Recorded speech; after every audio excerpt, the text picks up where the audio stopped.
Hi guys, I'm Plor and welcome back to Plor Tries, the channel where we try to do everything because why not?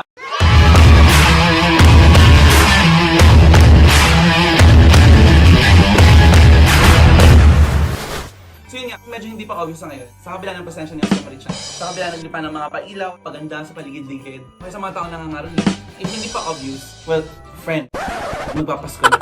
So since it's only a few days before Christmas, a lot of my friends are planning to do projects on how to give back for all the blessings that we have received throughout 2021. And isip ko na parang wow, that sounds cool and syempre it's nice na makakapag-give back din ako sa lahat na natanggap ko this year. Pero may isang problema ma.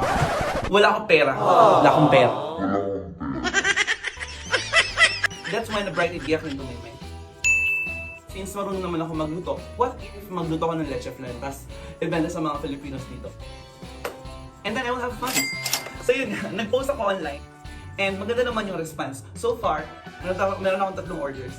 And nakakatuwa kasi sa 3 orders na yun, meron akong 500. And alam mo naman, sa 500 pa lang, marami na tayong makapasenta. Since magluluto ko ng Leche Flan para sa order na to, naisip ko na rin na turuan kayo guys on how to cook Leche Flan.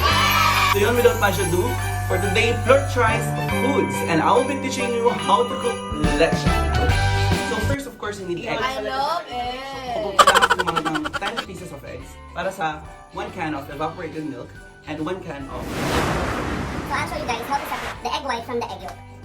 So meron ako dito ng ginagamit.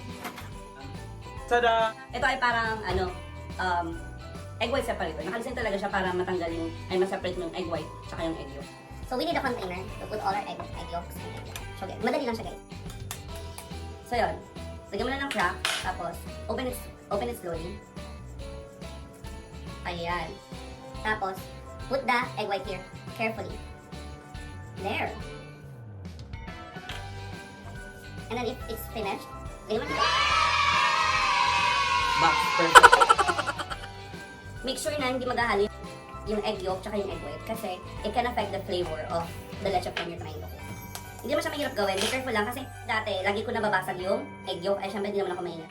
Kasi naggastusan ako sa itlog. Pero ngayon medyo expert na ako. Ayan lang. Pag-iwalay mo lang na yan. Dali-dali! Dali-dali! So that's it. Once you've separated all the eggs, you can get rid of this already. And you can save your egg white para sa next recipe. If your recipe. Anong masarap din pong scrambled lang.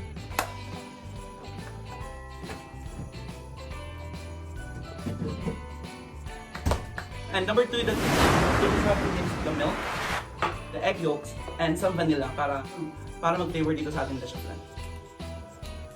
Wala akong can opener, so gagamit tayo ng kutsina. Ito isa sa mga skills na natutunan ko talaga sa college kung paano bukas ng dalata para mag-survive sa dorm.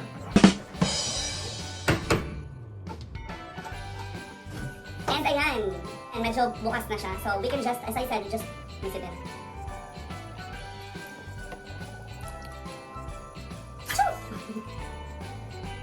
There. So as I said, mix mo lang siya. If you have blender or mixer, it's better, pero be careful of the bubbles that it will form. Pero if you're only going to use this, or like a fork, okay lang. But since meron ako, gagamitin na natin.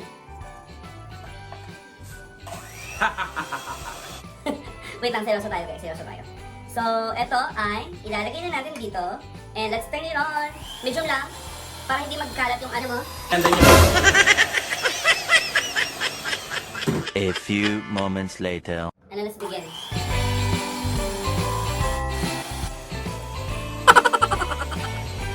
Ay, hindi mo naman kailangan matagal na haluin. We can get rid of this, alright? Kailangan pa doon sa mga susunod. there, so let's just set it aside for a while. And next that we're going to do is the sugar. Yung sugar yung magiging topping ng Leche Flan. At hindi ko gusto tong part na to, mahirap to. Ewan ko sa ibang tao, nagdadalian sila, sa akin ang hirap nito. Sa ano, mahirap siya. Pero yun, we will try it again today. Ito yung kitchen ko, kaso lang, hindi ko magluluto sa table kasi hindi ang hirap mag-video. Kaya mo lang maglagay ng saucepan and your wooden spoon. Ang ginagawa ko bago ko isala yung sugar dito, piniprepare ko na yung mga yanera kasi napakabilis ang process guys and magugulat kayo. Minsan matigas na agad yung sugar. Let's be ready for that. And of course, the sugar. So I just set it on the lowest temperature. Hindi nagra-rush. At pag nirush mo to, medyo pumapait yung sugar, umuusok. So, we gotta be careful. Lagyan mo lang siya ng sugar.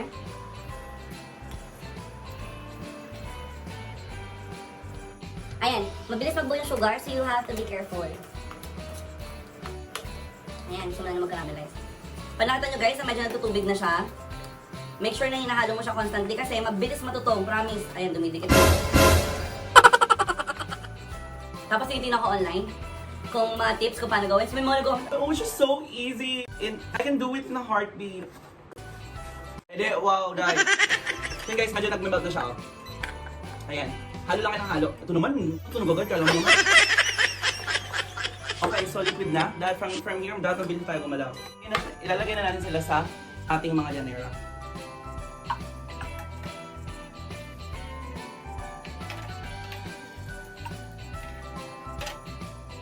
So, after natin malagay yung caramel sugar sa mga llanera, ilagay na natin itong Leche Flan mixture.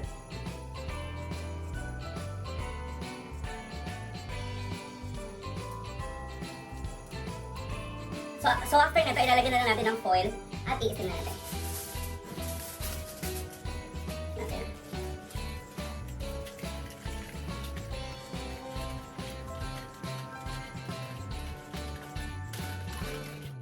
There, and once ma-cover na natin lahat, ilalagay natin siya sa steamer where it will stay for 45 minutes. Lagay lang natin sa steamer. Okay, now that it's there, let's just put it on the steamer and let's start cooking.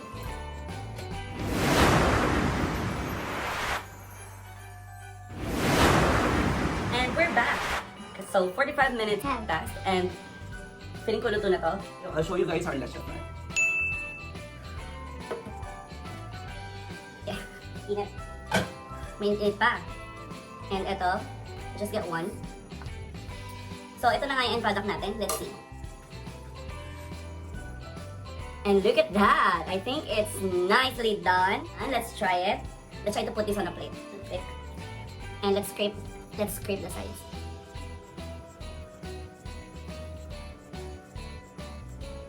Yes, ganyan lang.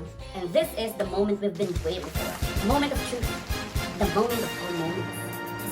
This is the moment.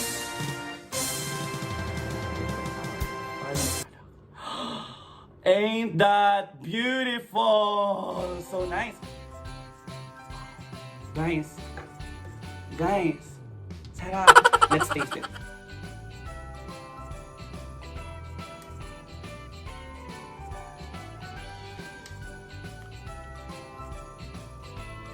Sarap.